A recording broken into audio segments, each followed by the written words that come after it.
Imagine um mundo onde antigas profecias ganham vida bem diante de nossos olhos. Em Daniel 7, o profeta descreveu 4 grandes bestas, impérios começando e caindo, cada um mais terrível que o anterior. Mas e se eu lhe dissesse que a terrível quarta besta não é uma ameaça futura distante? E se já estiver a emergir nas nossas vidas hoje, moldando governos e tecnologia como nunca antes? Hoje, estamos mergulhando profundamente na última visão de Daniel, decodificando como essas imagens antigas podem estar se desenrolando em tempo real, impactando a todos nós. Se você já sentiu o pulso da mudança em nosso mundo, espere, até ver como isso se conecta a essas escrituras. Fique por aqui e não se esqueça de se inscrever. Deixe-nos saber nos comentários de onde você é, que milagres Jesus fez em sua vida ou o que você pensa sobre esta mensagem poderosa. Lembre-se, Jesus irá te abençoar e estará sempre com você. A visão concedida a Daniel não foi apenas uma revelação enigmática confinada ao seu tempo, mas foi um vislumbre telescópico do desenrolar da história humana. Em Daniel 7:2-7, encontramos uma tapeçaria de imagens, o mar agitado com força divina, trazendo à tona 4 bestas sem precedentes. Cada besta é uma personificação do domínio, tomando forma nas profundezas do mar vulnerável, mas potente, significando a ascensão de impérios, ferozes, poderosos, transitórios, mas partes de um esquema divino tecido pelo Todo-Poderoso. A primeira besta, um leão com asas de águia, significa Babilônia, um império de imensa força e rapidez. O leão, o incomparável rei dos animais, coberto pelas majestosas asas de uma águia, demonstra velocidade e domínio. Esta imagem evoca a Babilônia de Nabucodonosor, resplandecente e audaciosa, mas logo humilhada, como afirma a interpretação de Daniel, quando as asas são arrancadas, deixando-a para ser humanizada, demonstrando como o império mais orgulhoso se curva quando tocado pela mudança divina. Seguindo o leão surge um urso, erguendo-se de lado com 3 costelas na boca, representando o Império Medo-Persa. O urso apresenta um desequilíbrio, ilustrando a dualidade da coligação Medo-Persa, com predominância da Pérsia. As 3 costelas fornecem um testemunho sombrio às nações devoradas, Lídia, Babilônia e Egito. O urso, embora mais lento que um leão, representa um poder implacável, inflexível mesmo sob o peso de vitórias passadas. Levanta-te, devora. Muita carne. A ordem divina acentua a expansão e a conquista, uma fome física justaposta a um chamado espiritual que passou despercebido. A terceira besta, um leopardo com 4 cabeças e 4 asas de pássaro, representa o Império Grego sob Alexandre, o Grande. O leopardo simboliza velocidade e agilidade, mas aprimorado com asas, amplificando ainda mais sua rapidez e alcance. As conquistas de Alexandre criaram uma extensão sem precedentes, mas ao contrário dos 2 animais anteriores, as suas cabeças, uma sugestão de fragmentação futura, prenunciam a divisão do seu vasto domínio em territórios mais pequenos, pelos seus generais postumamente. Aqui a proeminência das aspirações humanas, ofuscadas pela inevitabilidade divina, soa poderosa, esclarecendo que mesmo quando os poderes terrenos mudam e se dispersam, a narrativa divina permanece inalterada. E finalmente a alma de Daniel é dominada pelo espanto, talvez até pelo terror. Quando o 4º animal surge, uma criatura tão aterrorizante, terrível e extremamente forte, desafiando a semelhança de qualquer animal terrestre. Com dentes de ferro e devorando tudo à sua frente, esta besta representa Roma, um império diferenciado não apenas pelo seu domínio temporal, mas pela sua sombra espiritual que perdura até aos tempos atuais. Onde os outros animais ainda compartilhavam a aparência da criação de Deus, esta entidade se destacava, alusão a algo insidioso, mais do que um mero império, mas um sistema de controle que transcende gerações. A singularidade desta besta final é a sua evolução para uma força espiritual, uma personificação do controlo sistêmico, ofuscando a soberania individual e a ascensão moral.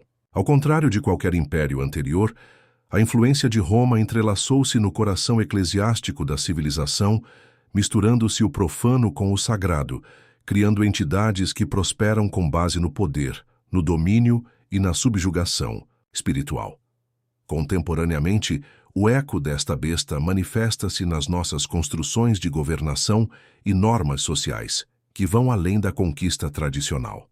Não se limita ao poderio militar ou à aquisição territorial, mas prospera com base na hegemonia ideológica, no controle digital e na homogeneização global, incorporando-se numa matriz de grilhões invisíveis.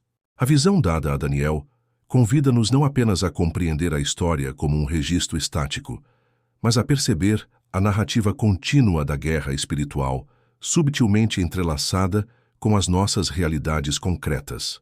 Esta besta, a Roma imortal, sugere um panorama onde o eventual domínio já não se trata apenas de governar, mas de subjugar e remodelar identidades espirituais, atraindo com promessas de ideais utópicos, enquanto mascara o vazio espiritual subjacente. À medida que avançamos na exploração do Apocalipse e das suas implicações para os dias de hoje, a visão de Daniel serve tanto como aviso como guia.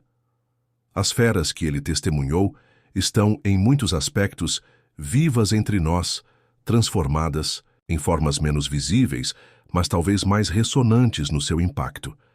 Eles exigem um despertar em nós, um discernimento das influências espirituais que moldam as nossas percepções, as nossas decisões, as nossas próprias sociedades. Ficamos a ponderar, desafiados não só a reconhecer estas forças, mas a ancorar-nos na fé, que a transcendência divina que Daniel testemunhou, magnífica e aterrorizante, exige uma transformação interior, uma firmeza no Espírito Santo, à medida que navegamos no reino que se desenvolve à nossa volta. Esta visão é um grito para permanecermos vigilantes, blindarmos-nos na justiça espiritual e reconhecermos que nesta narrativa celestial, enquanto os impérios sobem e descem, o propósito divino e interligado desdobra-se na eternidade. As antigas profecias de Daniel não são apenas relíquias da história religiosa, mas previsões vivas que podem estar a tomar forma no nosso mundo hoje. As feras que ele viu não são apenas símbolos históricos. A sua essência pode estar viva na própria estrutura dos nossos sistemas globais. À medida que nos aprofundamos na visão de Daniel sobre a besta final, nossos paralelos modernos começam a emergir com uma clareza enervante. Estamos, de fato, vivendo dentro da besta? Daniel descreveu uma fera diferente de todas as que existiram antes dela, aterrorizante e grotesca, com dentes de ferro e um poder inimaginável. Este império final foi mais do que uma mera entidade política. Era um sistema de domínio global. Avançando até os dias de hoje, encontramo-nos rodeados por coligações e infraestruturas internacionais, em expansão, todas tecendo subtilmente uma tapeçaria de controlo. Na vanguarda desta evolução está uma revolução tecnológica, impulsionada pela inteligência artificial, conectividade ilimitada e capacidades de vigilância incomparáveis, unindo potencialmente o mundo sob um novo domínio bestial. Considere o estado de vigilância, um mundo onde cada ação, conversa e transação é monitorada. Com o advento da internet e dos dispositivos inteligentes, as nossas vidas tornaram-se cada vez mais abertas ao escrutínio. Os governos e as empresas recolhem e armazenam grandes quantidades de dados, criando um meio poderoso de influência e controlo. Embora comercializadas como medidas de segurança ou serviços de conveniência, estas tecnologias podem facilmente transformar-se em ferramentas de opressão, manipulando as populações para que as cumpram sob um olhar omnipresente semelhante ao da besta. Em Apocalipse 13, disse que a besta exerce autoridade sobre toda a tribo, povo, língua e nação. Um lembrete arrepiante de como uma sociedade digital pode ser manipulada. A utilização da IA na governação promete uma administração eficiente, mas com algoritmos capazes de tomar decisões que afetam milhões de pessoas. Quem realmente detém as rédeas? O potencial para manipular políticas, economias e até crenças sem o conhecimento público alinha-se assustadoramente com a natureza de uma fera secreta e penetrante. Estes sistemas, embora aparentemente benignos ou benevolentes, poderiam abrigar o coração da entidade aterrorizante de Daniel. Mergulhamos no domínio da dependência econômica, outro fio na tapeçaria do controlo. As economias mundiais estão interligadas a um grau sem precedentes, com nações dependentes de cadeias de abastecimento globais, acordos comerciais e sistemas financeiros. Uma instabilidade num canto do globo pode desencadear repercussões que perturbam as economias em todo o mundo. Nesta rede interligada, uma única entidade equipada com a combinação certa de influência e inovação poderia fazer pender a balança, exercendo um nível de controlo que lembra o domínio da besta. As pressões culturais para a conformidade são outro domínio onde a influência da besta final pode ser sentida. Impulsionada pelas plataformas de redes sociais e pelos meios de comunicação de massa, a pressão para se alinhar com as narrativas predominantes nunca foi tão intensa. O consenso social e cultural parece ser ditado por forças invisíveis, promovendo uma uniformidade que sufoca a dissidência e a criatividade. Esta hegemonia cultural, disfarçada de unidade global, facilita uma manipulação do pensamento que ecoa a imposição da marca da besta, tanto na mão como na testa. Um sinal de lealdade que significa controlo sobre ações e crenças. Embora este império possa não ostentar a pompa de um reino tradicional, ainda pode dominar todas as facetas da vida humana através da integração da tecnologia, economia e cultura. É preocupante considerar que estes sistemas operam dentro de uma estrutura da qual já dependemos para o seu sustento e segurança. Tal estrutura entroniza-se no cotidiano, tornando a resistência potencial insignificante para aqueles que estão alheios à sua existência ou demasiado enredados para agir. As implicações mais profundas da besta de Apocalipse 13 exigem uma reflexão dramática sobre a responsabilidade pessoal nesta era interligada. A nível espiritual, se aceitarmos que tal besta não é apenas política, mas supranacional e sobrenatural, surge um apelo ao discernimento e à preparação. Este discernimento requer vigilância na compreensão dos sistemas que apoiamos e com os quais nos envolvemos. Significa estar ciente das considerações éticas da tecnologia que utilizamos e das políticas globais promulgadas em nosso nome. Incentiva a construção de comunidades resilientes, enraizadas na verdade e guiadas por princípios resistentes à manipulação. Assim, à medida que navegamos por este mundo transformado, uma questão permanece na nossa consciência coletiva. Somos simplesmente participantes nestes sistemas ou despertamos para a visão que Daniel apresentou? Embora a resposta possa estar oculta, a busca pela compreensão continua, incitando-nos a examinar tanto os fios visíveis como os invisíveis do esforço humano. Esta busca torna-se não apenas uma exploração da profecia, mas um envolvimento ativo com um mundo em constante evolução, sob a sombra da besta. A visão de Daniel no capítulo 7 se desenrola com imagens misteriosas, do tipo que ecoa tanto no tempo quanto na contemplação existencial. Entre os símbolos enigmáticos presentes estão os 10 chifres e o surgimento de um chifre pequeno, imagens proféticas que emocionam o coração com admiração e pressentimento. Numa linha contínua de revelações em cascata, estes símbolos aparecem nos versículos 8 e 24, revelando-se fundamentais para a compreensão do mundo oprimido e manipulado que muitos interpretam como emergente ainda hoje. A visão dos 10 chifres é profundamente emblemática, sugerindo uma futura coligação de poder diferente de tudo o que a história humana testemunhou. As interpretações tradicionais veem isto como uma confederação de 10 reis ou líderes, cuja influência coletiva se estende para além das meras fronteiras geográficas, até domínios globais de influência. Hoje, este simbolismo de governação unificada pode ser melhor comparado a uma aliança de blocos econômicos ou políticos. Imaginemos, se for possível, um cenário em que as alianças sejam forjadas não a partir de amizades estabelecidas ou de ideais partilhados, mas sim por necessidade, à medida que as crises globais exigem parcerias sem precedentes. É uma aliança de poder e interesse mútuo, mas, como acontece com qualquer construção poderosa, existe uma tensão subjacente, uma pressão que aguarda libertação.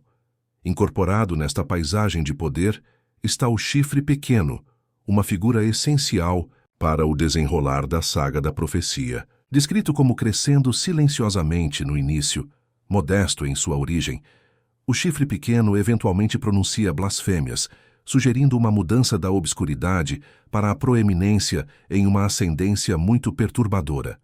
Aqui, o chifre pequeno é frequentemente interpretado como um prefácio profético para o anticristo, um líder carismático e global que explora a crise para oferecer soluções aparentemente sábias, unindo um mundo fracturado sob uma bandeira enganosa de paz e prosperidade. Esta ascensão desenrola-se como uma sinfonia cuidadosamente conduzida de operações abertas e secretas. O palco é um mundo onde os avanços tecnológicos coexistem lado a lado com o esgotamento ecológico e a agitação sociopolítica. Tais condições são terrenos férteis para uma figura que promete ordem no meio do caos, oferecendo soluções que hipnotizam, pacificam e, em última análise, controlam. Este chifre pequeno usa a linguagem da unidade, a retórica da esperança e o fascínio da segurança, voltando habilmente os olhos das massas para o que parece ser um farol de luz, mas esconde a sombra escura de segundas intenções. Refletindo sobre a dinâmica do mundo de hoje, não é preciso muita imaginação para reconhecer os precursores desta profecia. O mundo vê líderes carismáticos em ascensão e queda, a tecnologia a transformar a vida cotidiana e sistemas econômicos cada vez mais interdependentes. Entretanto, as divisões culturais e ideológicas aumentam, e as crises persistem numa estagnação viscosa, que faz com que ansiamos por certeza, por resolução, um vazio que um líder persuasivo poderia preencher. Embora as questões permaneçam especulativas, as implicações são profundas. O fascínio pelas respostas fáceis transmitidas por uma voz singular pode tornar-se a estrutura da rendição, uma lenta erosão da autonomia sob o disfarce da unidade. Historicamente, tais figuras sempre prometeram paz, mas proporcionaram controlo, consolidaram o poder e diminuíram as liberdades individuais. A subtileza da ascensão do chifre pequeno adverte que as ondas de influência que comanda podem passar despercebidas até que tenham eliminado as amarras da soberania individual e da própria verdade. No meio destas visões está o apelo à vigilância e à autorreflexão, uma transmissão de alerta contra os perigos da complacência entorpecente e do poder desenfreado. Não é apenas o que o livro de Daniel nos revela sobre potenciais entidades geopolíticas ou figuras enigmáticas de força centralizada. A essência mais profunda pede-nos que consideremos como o nosso mundo atual reflete estas verdades, instando a uma investigação introspectiva sobre a nossa própria susceptibilidade a líderes carismáticos que oferecem soluções sedutoras, sustentadas por enganos subtis. Como ilustra o livro de Daniel, os cenários proféticos muitas vezes se desenrolam com um toque dramático que os olhos modernos podem não perceber quando olham através das lentes da razão sólida e do conhecimento convencional. No entanto, imbuída nestes textos antigos está uma verdade tão eterna quanto intrincada. Apela àqueles que querem ouvir não apenas para ponderarem as condições sob as quais tais profecias se concretizarão, mas para estarem criticamente conscientes da dança matizada da liderança, do poder e do caminho de menor resistência que atrai aqueles que anseiam por um paraíso renovado, mas seduzidos por promessas vazias. É um chamado que não é apenas um pressentimento, nem explicitamente cheio de desespero. Por trás destas revelações está o incentivo para preparar o coração e a mente, para cultivar o discernimento e manter um domínio inabalável tanto da fé como da sabedoria. Devemos navegar na nossa realidade com os olhos bem abertos, compreendendo que, embora o futuro guarde os seus segredos, o presente exige o nosso envolvimento ativo e discernimento na formação do mundo que aspiramos construir, ou evitar. Na vasta tapeçaria de eventos cósmicos retratados nas Escrituras, há uma imagem profunda e solene que chama a nossa atenção em Daniel 7, 9, 10. Aqui, somos apresentados a um tribunal diferente de qualquer outro. Um tribunal celestial, onde os tronos são colocados enquanto o ancião dos dias se senta para julgar. Isto é mais do que meros processos judiciais. É uma preparação divina, um cenário meticuloso da justiça de Deus num mundo que oscila à beira do caos. A dupla narrativa de ascensão e acerto de contas, que exploramos no capítulo anterior, à medida que o chifre pequeno busca o domínio, encontra seu contrapeso final nas cenas que se desenrolam em Daniel e Apocalipse 24. É nestes versículos que o plano de Deus para a justiça começa a cristalizar-se, apontando para um futuro onde a justiça recupera o seu trono. À medida que nos aprofundamos nestes versículos, somos lembrados de que a batalha espiritual não é apenas uma luta terrena, mas cósmica. Os tronos são colocados, não apenas em oposição, mas em antecipação divina. Eles são um testemunho de um sistema de justiça que está além da compreensão humana falha. Este tribunal divino é adornado com tronos, um emblema de que as forças do mal não estão isentas de oposição. Para cada movimento das trevas, há um estabelecimento, correspondente de justiça celestial. O ancião dos dias, cujo nome por si só ressoa com a eternidade e a sabedoria, está entronizado, e sua presença é um lembrete claro de que, embora o caos possa reinar temporariamente, a ordem celestial é vigilante e iminente. Em Apocalipse 24, encontramos outra cena de julgamento. Torna-se claro que este não é um acontecimento isolado, mas parte de uma grande narrativa, onde a justiça divina é tecida através dos tempos.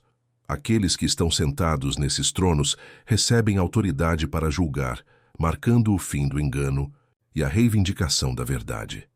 Esta cena é uma garantia de que, embora o chifre pequeno possa surgir, ele só poderá ir até certo ponto antes de encontrar o poder instaurador da justiça de Deus. A metáfora aqui não é a de um Deus distante observando do lado de fora, mas de uma divindade engajada ativamente corrigindo o cosmos. É uma reminiscência de um pai vigilante, garantindo que, apesar da desordem, o senso de ordem será restaurado. Assim como Daniel fornece uma visão dos tronos sendo estabelecidos, Apocalipse nos assegura seu significado e o julgamento que se seguirá. Os eventos são linhas do tempo interconectadas, cada um passo em direção à culminação do governo e da justiça divinos. Esta narrativa de julgamento redireciona rapidamente o nosso foco do medo para a fé. É uma promessa divina que, mesmo quando as sombras se alongam, a luz não fica atrás. A garantia destes versículos reside na promessa de que a intervenção divina não está apenas chegando, mas já está em andamento. Enquanto o caos desenrola a sua tapeçaria escura por todo o mundo, Deus prepara silenciosamente, mas poderosamente, os fios da justiça. Os tronos simbólicos sugerem que as autoridades divinas estão a traçar estratégias para uma contranarrativa à ascensão do mal. É como um elaborado tabuleiro de xadrez onde Deus posiciona suas peças, cada uma predestinada para um papel na vitória final do bem sobre o mal. Cada trono é um lembrete de que a maquinaria espiritual de julgamento está em movimento, as suas engrenagens movendo-se silenciosamente em direção a uma conclusão inexorável, onde a justiça prevalecerá. Na nossa viagem através destas paisagens proféticas, a tentação é concentrarmos-nos apenas nas manifestações malévolas do poder, o chifre pequeno, que significa forças obscuras reunidas para o controlo. No entanto, juntamente com a perturbação que isto causa, ecoa um som paralelo de tronos sendo colocados, um ritmo de intervenção e preparação divina. É um apelo a aprofundar a nossa fé e a fortalecer a nossa determinação, sabendo que as nossas lutas não passam despercebidas e que a justiça, embora atrasada, é sempre certa e aproxima-se rapidamente. Embora a narrativa possa parecer impregnada de pavor apocalíptico, ela está envolta em esperança. Os versículos finais do Apocalipse sublinham não apenas uma conclusão profética, mas um chamado ao testemunho. É um espetáculo que o céu e a terra contemplam, uma espécie de tribunal, onde todo o engano finalmente tenta velar a pureza da verdade, apenas para ser revelado por decreto divino. Assim, à medida que atravessamos o curso da história, tanto antiga como iminente, a mensagem destas escrituras não é apenas sobre o fim dos tempos, mas sobre o início do governo divino restaurado. Pergunta-nos se estamos prontos não apenas para assistir, mas também para fazer parte da instalação desses tronos. A nossa crença e homenagem a este tribunal eterno prepara-nos para o dia em que o julgamento não é apenas iminente, mas também cumprido. Lembrando-nos que, embora o mal possa perseguir os corredores do poder durante um período, os assentos do julgamento já estão a ser aquecidos em antecipação ao dia justo, quando Deus declarar que a justiça foi cumprida. Viver no Império Final, uma época em que as paisagens espirituais são grandes e complexas, requer um profundo sentido de consciência e preparação. Este não é apenas um tempo de espera ou de resistência passiva, antes é um chamado ao envolvimento ativo na arena espiritual. À medida que nos aprofundamos na compreensão de como navegar nestes tempos desafiadores, é crucial abraçar tanto o discernimento como a fé inabalável. Imagine-se em uma grande metrópole, uma mistura do antigo e do moderno, onde os sistemas giram com uma complexidade incalculável. Este é o Império Final, um lugar tecido com engano espiritual e verdade, entrelaçados em uma dança sem fim. As bases são construídas sobre princípios que podem influenciar até mesmo os mais firmes.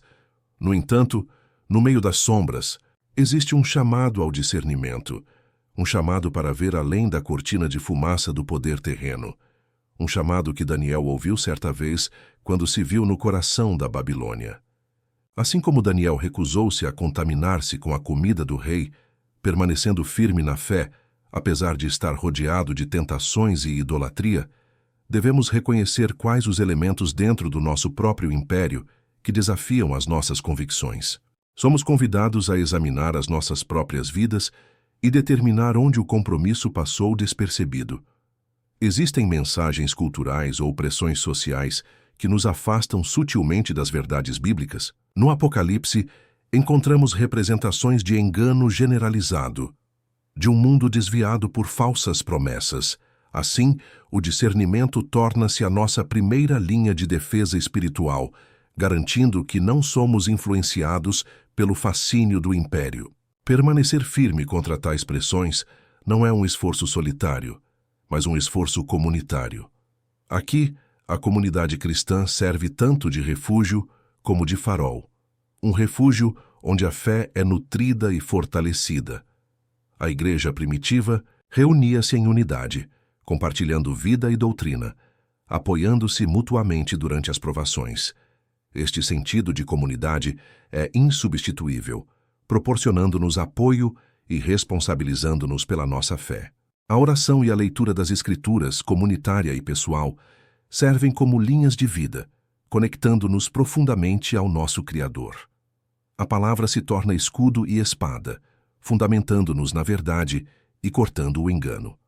Esta preparação estende-se ao fortalecimento da nossa relação vertical com Deus, através da comunhão profunda e pessoal de oração. A disciplina da oração mantém os nossos corações e mentes sintonizados com a sabedoria divina, preparando-nos para as pressões do império. Assim como enviar nossos satélites espirituais, a oração leva nossos gritos por orientação e força aos céus. Ao orar 3 vezes por dia, buscando a sabedoria e a força de Deus, Daniel alinhou-se com o propósito divino, guiado não pelo medo, mas pela fé inabalável na soberania de Deus. Nesta narrativa, a besta surge, uma imagem profundamente enraizada em noções de opressão e falso domínio, mas quase invisivelmente amarrada sob controle pelo reino de nosso Deus. É um lembrete claro de que, embora as muralhas do Império Final possam erguer-se e os seus sistemas possam parecer invencíveis, o reino de Deus ergue-se silenciosamente acima dele, Os seus alicerces são eternos e inabaláveis. Este capítulo da nossa jornada nos chama à ação. Não fique apenas parado e observe o drama que se desenrola. Escolha ativamente alinhar-se com o reino de Deus. Pergunte-se: será que permanecerei no meio da grandeza do império e permanecerei firme na minha fé?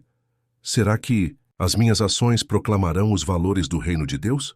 Assim como os tronos antigos foram colocados conforme descrito no capítulo anterior, prestamos testemunho de nossos tronos internos, escolhendo se eles abrigarão aspirações divinas ou terrenas. Esta escolha não é simples nem fácil, pois requer um compromisso contínuo de viver de acordo com o modelo divino, que contradiz os valores do império. Busquemos sabedoria, como fez Daniel, para recusar os confortos que comprometem as nossas convicções. Vamos fortalecer as nossas almas com a oração, mergulhar nas Escrituras e ancorar as nossas comunidades no amor e na verdade. A escolha permanece: curvar-se aos ídolos do império ou ascender com o reino de Deus. O chamado é seu para responder, um convite exclusivamente seu, adaptado ao potencial do seu espírito. Mantenha-se firme, sempre vigilante, à medida que as linhas se traçam e a narrativa se revela. Você permanecerá com o reino de Deus. Nesta arena entrelaçada de carne e espírito, a escolha que você faz hoje molda o mundo de amanhã. A decisão de hoje de permanecer firme prepara o terreno para o reino de Deus em meio ao império final. À medida que o horizonte espiritual se desenrola com urgência divina, quem definirá o seu legado? Será a besta ascendente ou o reinado eterno de Deus? Isto é mais do que sobrevivência. É o nosso destino sagrado forjado nas profundezas da fé.